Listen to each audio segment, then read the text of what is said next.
केहू जानी गइल भागला के खबर धीरे धीरे मैटरी रेस भइल टेंशन में बानी परेशानी सहतानी जान घर भर हमारा पकेस भइल सोचतानी दिन रात एगो खोटा खोटा बात जदी छोड़ देबू साथ तो दीवाना का करी।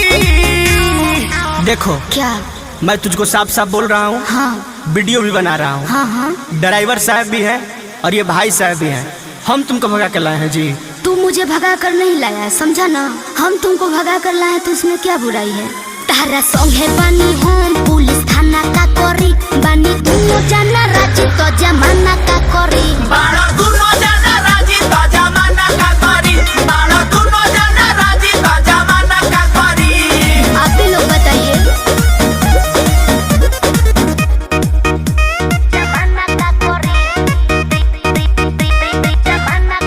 Music by Arya Sharma.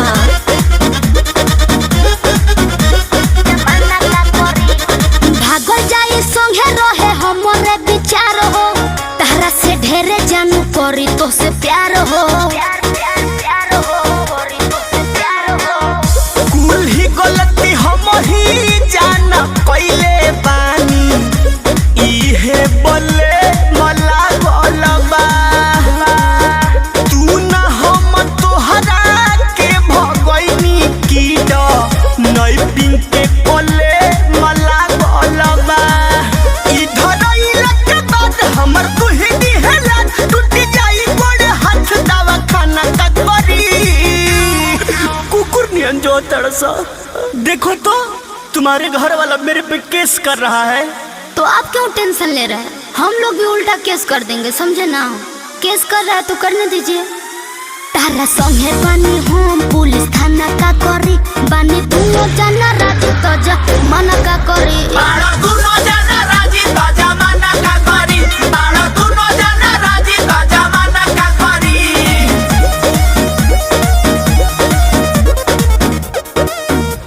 जमाना का करी जमाना का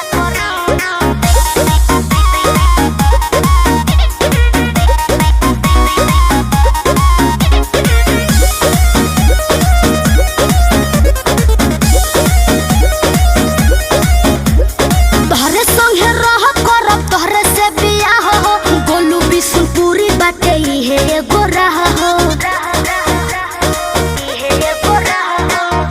कोरतारू वादा इतना ज्यादा जानू पाछे जनी मुकोर जई हो